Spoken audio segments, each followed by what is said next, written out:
Hello dear students. आ गया है एक धमाकेदार शानदार जानदार क्वेश्चन नीट 2025 में। एक बहुत ही शानदार क्वेश्चन आया है इस बार आज के पेपर में।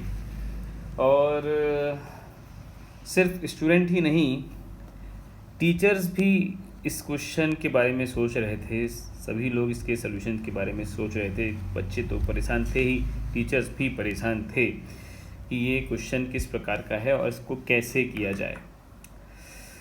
और देखिए स्टूडेंट, बहुत ही अच्छा क्वेश्चन है, बहुत शानदार क्वेश्चन है। हम समझेंगे ये कैसा क्वेश्चन है, इसे कैसे अप्रोच करना है। चलिए देखते हैं। दो इसके सोल्यूशन पॉसिबल है, मैं दोनों सोल्यूशन डिस्कस करूँगा। पहले मैं आपको क्वेश्चन समझाता हूँ। क्या दिया है, consider a water tank in figure. It has one wall at x is equal to L and can be taken as the wall to be very wide in a z direction. ज़रा ध्यान देंगे student, ये है x axis, ये है आपकी y axis. तो आप समझ गए होंगे कि z एक्सिस जो है पेपर के बाहर आ रही है ना, स्क्रीन के एकदम बाहर। ये है वॉल स्टूडेंट्स, और ये वॉल बहुत बड़ी वॉल है। इसका मतलब अच्छा, एक और चीज़, वॉल तो काफ़ी बड़ी है और ये है पानी का सरफेस, ये पानी की सतह है। पानी की सतह ऐसी टिल्ट क्यों हो गई है? क्योंकि इधर वॉल है और सरफेस टेंशन के कारण ये जो सरफेस लिक्विड है वो चढ़ गया है थोड़ा सा ऊपर, ऐसा है। एक और चीज़ बहुत इंपॉर्टेंट ध्यान रखना है कि स्टूडेंट, ये जो सरफेस है, ये सरफेस स्पेरिकल सरफेस नहीं होगा स्टूडेंट्स, ये एक सिलेंड्रिकल सरफेस जैसा है। जैसे इसका जो सरफेस, अगर हम बात करें, ये जो सरफेस है, हम ऐसा कह सकते हैं कि ये सरफेस जो है बहुत सारे डिफरेंट सिलेंडर्स के पार्ट, छोटे छोटे पार्ट से मिलके बना है, ऐसा कह सकते हैं। मतलब ढेर सारे सिलेंडर्स का पार्ट, ऐसा कह सकते हैं। ये सिलेंड्रिकल सरफेस है। सिलेंड्रिकल सरफेस क्यों ये पॉइंट इम्पॉर्टेंट है? बिकॉज सिलेंड्रिकल सरफेस के लिए जो एक्सेस प्रेशर होता है वो स्पेरिकल सरफेस के लिए एक्सेस प्रेशर से अलग होता है। मैं दोनों बातें बताऊंगा, तो आपको वेट करना है। बहुत अच्छी लर्निंग है इस क्वेश्चन में। ये जो है कर्व, जो सरफेस है लिक्विड का सरफेस, ये क्या, ये कर्व की इक्वेशन बताना है। ये कर्व की इक्वेशन बताना है एक्चुअल में, y is a function of x, या उस फंक्शन की डिफरेंशियल इक्वेशन बतानी है।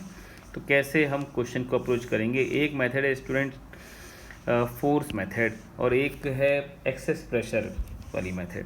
तो मैं क्या करता हूँ स्टूडेंट, एक डायग्राम बनाता हूँ और आपको दोनों मेथड से इस क्वेश्चन को समझाता हूँ। सपोज़ ये x एक्सिस और ये y एक्सिस, मैं ये लिक्विड का सरफेस बना देता हूँ। लिक्विड का सरफेस तो और भी आगे तक फैला हुआ है।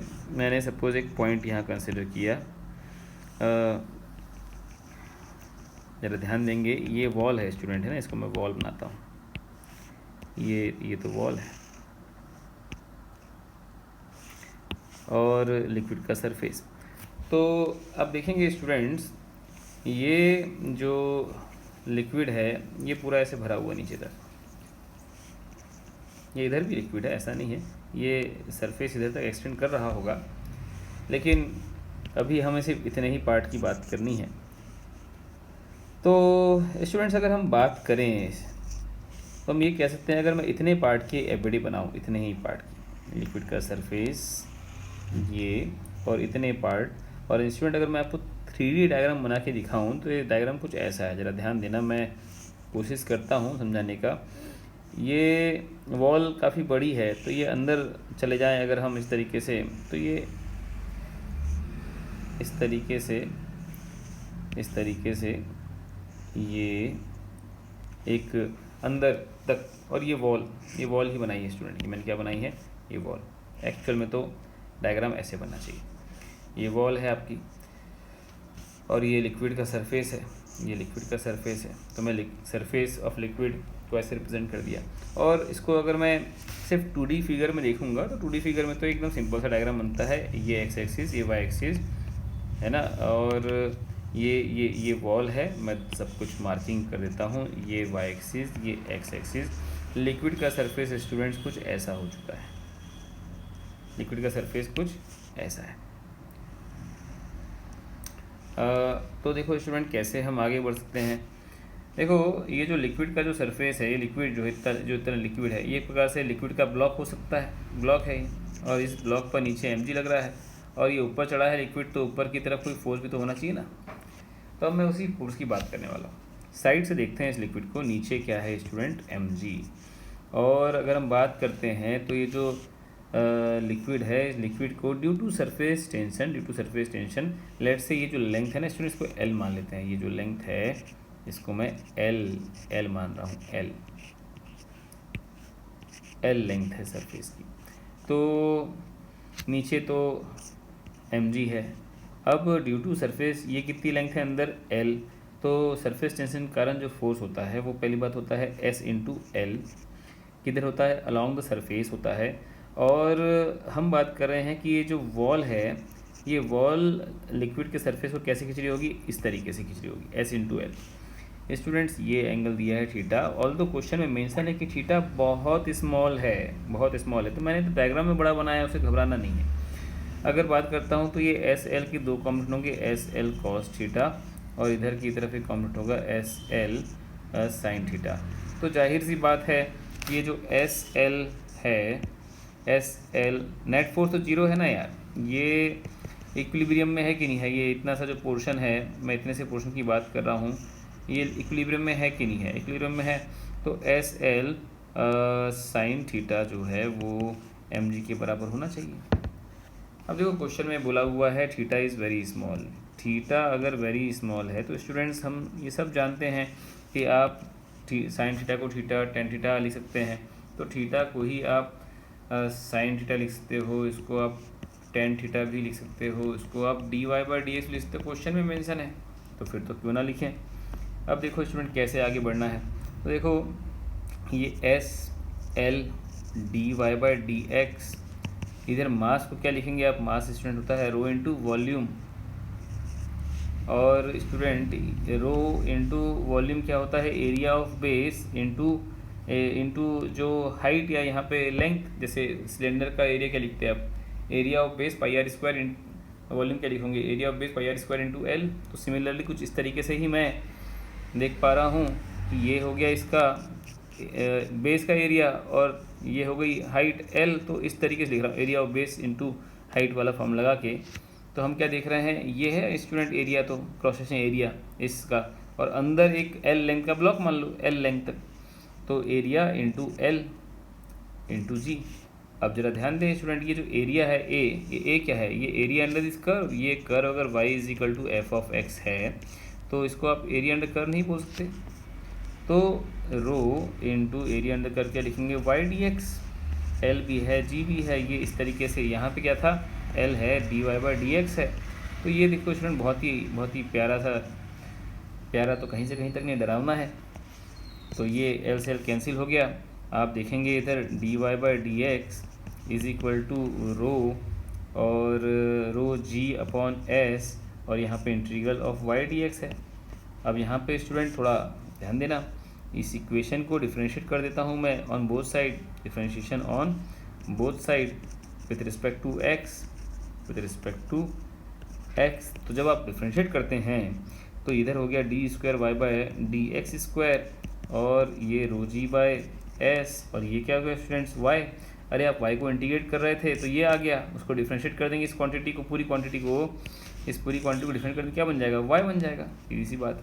तो स्टूडेंट ये है आपका आंसर, एंड ऑप्शन नंबर 3 जो है वो सही हो गया।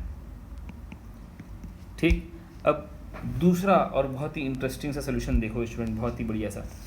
क्या है इसका दूसरा पहलू, तो फिर से बनाता हूँ डायग्राम। देखो ये आप देख रहे हैं x है, ये y है, और ये वॉल है स्टूडेंट्स, है ना। ये लेट से कर्व जो है, कर्व ये है, ऐसा है। मैंने कर्व का जो लोअर मोस्ट पॉइंट, जो लिक्विड का सरफेस का जो लोअर मोस्ट पॉइंट है उसी को ओरिजिन मान लिया है। मैं क्या करता हूँ, यहाँ पर जाता हूँ और एक वाई डिस्टेंस पे जाके वाई और ये एक एक्स, ये पर्टिकुलर पॉइंट क्या है इस कर्व पे लाई करा, एक्स कॉमा वाई। देखो स्टूडेंट, मैंने आपको अभी थोड़ी देर पहले कहा था कि ये जो कर्व है, ये कर्व कैसा है, ये कर्व एक्चुअली क्या है, सिलेंड्रिकल, मतलब सिलेंड्रिकल सरफेस है with radius of curvature vary कर रहा है इसका हर एक पॉइंट पे। Cylindrical surface, cylindrical surface with varying radius, with varying radius. अब यार स्टूडेंट, ये पता नहीं कहाँ कितना कठिन दिख रहा है दिखने में, लेकिन स्टूडेंट सीखो इससे, क्या बोलना चाह रहे हैं हम समझेंगे तो सही। तो क्या करेंगे, यहाँ से अगर मैं एक बात करता हूँ, इसका कुछ रेडियस ऑफ कर्वेचर भी होगा, कर्वेचर है तो रेडियस ऑफ कर्वेचर तो होगा ही होगा। अब लेट्स से ये जो रेडियस ऑफ कर्वेचर है, ये एंगल थीटा है और ये इस तरीके से। अब ये सब क्यों इम्पोर्टेंट है ज़रा समझना। देखो यहाँ पे जो है रेडियस ऑफ कर्वेचर क्या है, इनफाइनाइट है, क्योंकि प्लेन सरफेस है ना स्टूडेंट। ये वॉल है एक्चुअली, ये ऐसे आते हुए सरफेस जो है वॉल से ऐसे चिपका हुआ है और फिर बाद में कैसा हुआ, ऐसा प्लेन। तो ये जो सरफेस है ये कैसा है, plane surface. Plane surface radius curvature क्या होता है, इनफाइनाइट। और आपको एक चीज़ बताऊँ स्टूडेंट, बहुत इंपॉर्टेंट बात, यहाँ पे कंसेप्ट का आपको यूज़ करना पड़ेगा। फॉर सिलेंड्रिकल सरफेस, पहले तो मैं आपको स्पेरिकल सरफेस की बात बताता हूँ। For spherical surface excess pressure का फॉर्मूला आपने पढ़ा है 2s/r। एक अगर स्पेरिकल सरफेस आ जाए तो ये होता ना, लेकिन स्टूडेंट अब ध्यान रखेंगे फॉर सिलेंड्रिकल सरफेस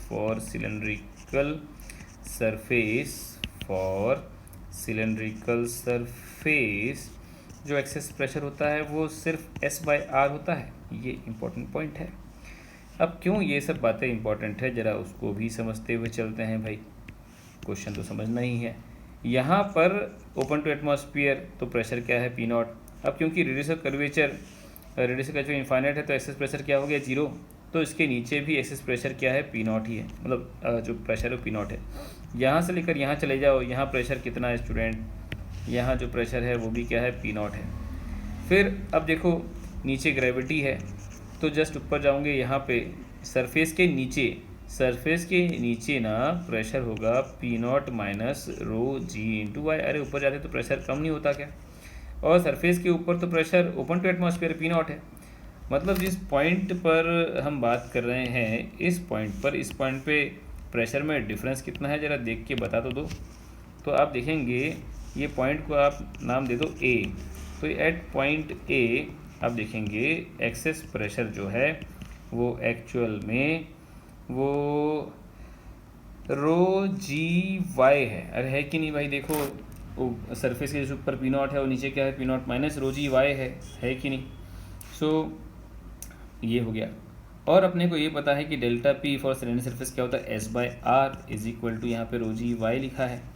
अब स्टूडेंट एक बहुत बढ़िया सी बात बताता हूँ, आई होप शायद आपको पता हो, शायद नहीं पता हो, लेकिन रेडियस ऑफ कर्वेचर अगर आपको कोई कर्व दिया हो y is equal to f of x, और इस कर्व के लिए रेडियस ऑफ कर्वेचर कहीं निकालना हो तो रेडियस ऑफ कर्वेचर फॉर्मूला होता है 1 प्लस dy/dx का होल स्क्वायर की power 3/2 divide by d²y/dx²। Student इसको याद कर लेना चाहिए, कुछ नहीं करना है, ज़्यादा कठिन नहीं है ये, बस याद कर लेना है। तो क्या करूँगा मैं स्टूडेंट्स, यहाँ जो लिखा है ना इसमें मैं वैल्यूज पुट करते जाता हूँ। देखो रेडियस ऑफ कर्वेचर अगर ऊपर वाली इक्वेशन से क्या मैं ये लिख सकता s/ρ/g/y, और ये क्या है 1 प्लस यहाँ पे, अच्छा dy/dx क्या होता है, tan थीटा क्या होता है sin थीटा, और थीटा का स्क्वायर लिख देता हूँ मैं, ये 3/2 आ गया, डिवाइड बाय अब देखेंगे ये है d²y/dx²।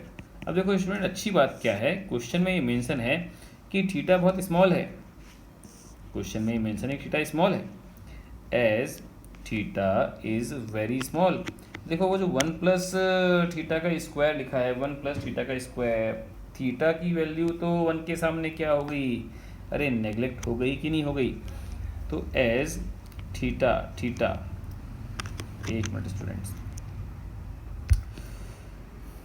ये पेन डिस्चार्ज हो गया, मैं एक मिनट करते हैं। देखो आप यहीं सोच लीजिए, अब देखो अगर वो जो 1 प्लस थीटा स्क्वायर लिखा हुआ है उसमें अगर थीटा 1 से बहुत ज़्यादा छोटा है तो थीटा स्क्वायर तो और भी छोटा होगा, थीटा स्क्वायर तो और भी छोटा होगा, क्या है। और ऐसे में क्या आप डायरेक्टली देख नहीं पा रहे, आप ये देख पा रहे होंगे कि d square y by d x square directly proportional to y ही हो गया, है ना। 1 प्लस थीटा स्क्वायर को 1 ही लिख दो और रीअरेंज कर दो, आपको इसका सॉल्यूशन मिल जाएगा। तो ये बड़ा धमाकेदार क्वेश्चन था,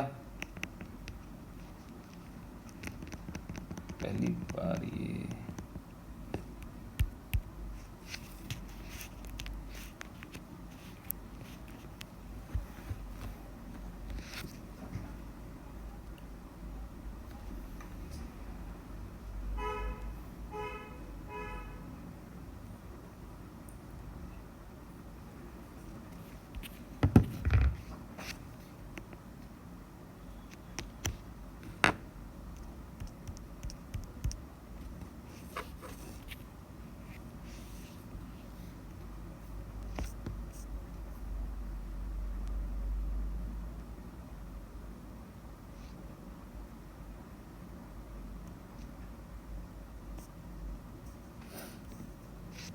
हाँ। तो स्टूडेंट अपन यहाँ पे थे ना, क्या देख रहे हैं अपन यहाँ पे, as theta is very very less than 1, तो 1 प्लस थीटा स्क्वायर क्या हो गया, 1 प्लस थीटा स्क्वायर तो 1 ही हो गया। तो ऐसे में आप इसको रीअरेंज करके लिखो, डी स्क्वायर वाई पर क्रॉस मल्टीप्लाई कर दिया मैंने, d square by d x square is equal to rho g upon s into y, third option है ना स्टूडेंट। धमाकेदार क्वेश्चन, तो ये बहुत ही लाजवाब, बड़ा ही अच्छा और अनोखा क्वेश्चन था। ऑल्दो ऐसे क्वेश्चन की ज़रूरत नहीं है नीट में, लेकिन फिर भी। सो स्टूडेंट, सब्सक्राइब करें चैनल को, वीडियो को लाइक भी करें अगर आपको अच्छा लगा है तो, है ना। और फिर हम कोई नए क्वेश्चन के साथ मिलेंगे। Okay bye.